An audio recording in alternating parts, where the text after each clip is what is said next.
lahat ay nagkasala at hindi umabot sa kalumalman sa Diyos. Hindi walang papasok sa langit. Ayon sa kasalanan na katulad ng tao. Pero ang napakaganda, sabi ni Apostol Pablo sa Romans, sa araw na yaon ay hakatulan ng Diyos maging ang liting ng mga tao ayon sa Ebanghelyo. Kasi sa Ebanghelyo talagang ang tao ay pagkakataon ay nawalan. Dahil sa Ebanghelyo, kamulaman talaga na pinatawad ang tao dahil sa si Kristo ang nagbayad sa ating mga kasalanan. Ang gagawin na lang ng tao, yung napakadali, napakasimple. Maayong balita tayo. Diba? Sabi ng Panginoon, sa Panginoon na si Kristo tagapagligtas. Ang gagawin lang, magtitulsol sa sala, magpabautismo, at meron siyang pinakain na walang pinaka.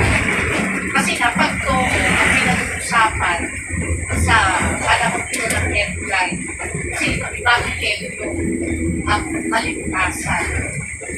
Kaya tignan po ninyo si Apostol Pablo, yan ang kanyang testimony mula doon sa kalagayang pamulong makasalanan. Yan ang kanyang testimony. Kasi nga naman, hindi siya masyado muna at ang gawain niya magluto sa mga alagad ng Panginoon. Dahil kumbaga sa time natin, si San Pablo nasa Congress siya, ang babago siya. Guys, wala na ko ipakita ang dagway sa mga babae. But guys, kaya ato ang pangita ang tulong sa Diyos dili kay ang pangita sa babae.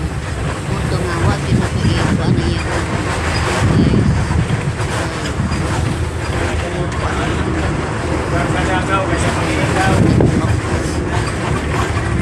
Tingog ka tulong sa Diyos kaya ang ikaw niya.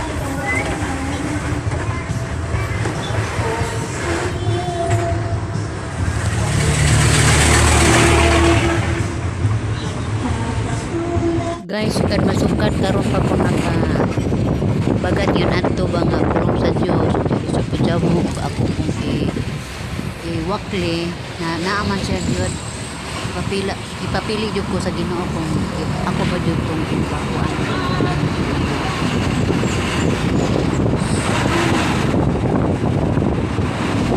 ipakita o ipadayag pinagi sa mga yung ibuhat guys kaya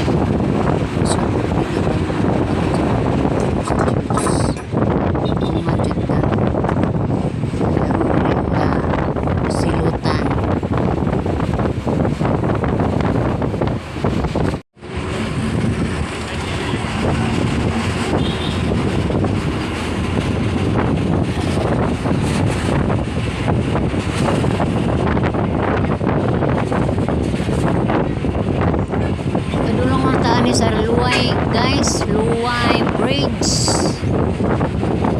ato makita ang Luway Bridge karon ipakita nyo guys mao ni siya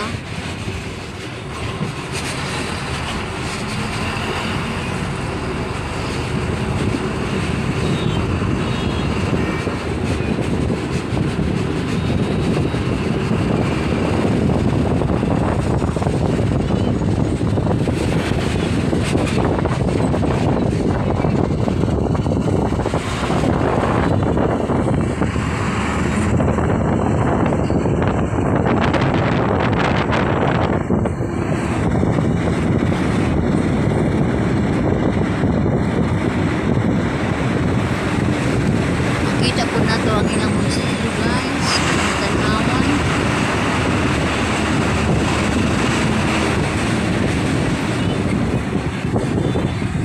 ilang munisipyo o ngadto na ni sa ilahang public market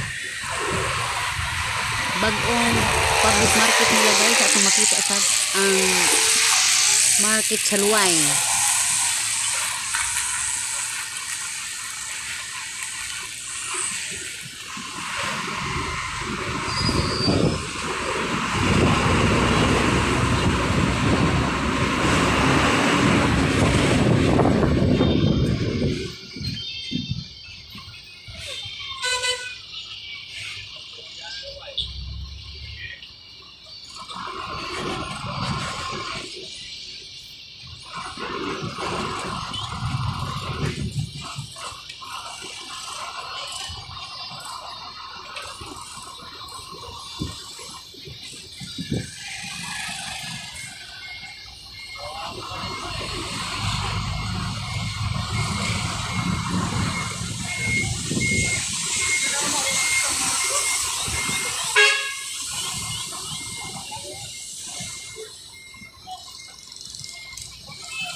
Kahinumdum man yung basaka guys. Ay itong February, watermelon yung dapita arang daghana.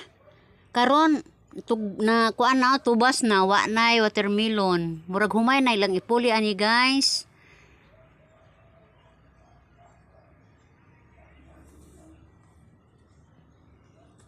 Kita mo sa una ani mga ragkabatuan ang mga milon ani. Na-harvest ng mga melon guys. So, humay na po lang ipuli.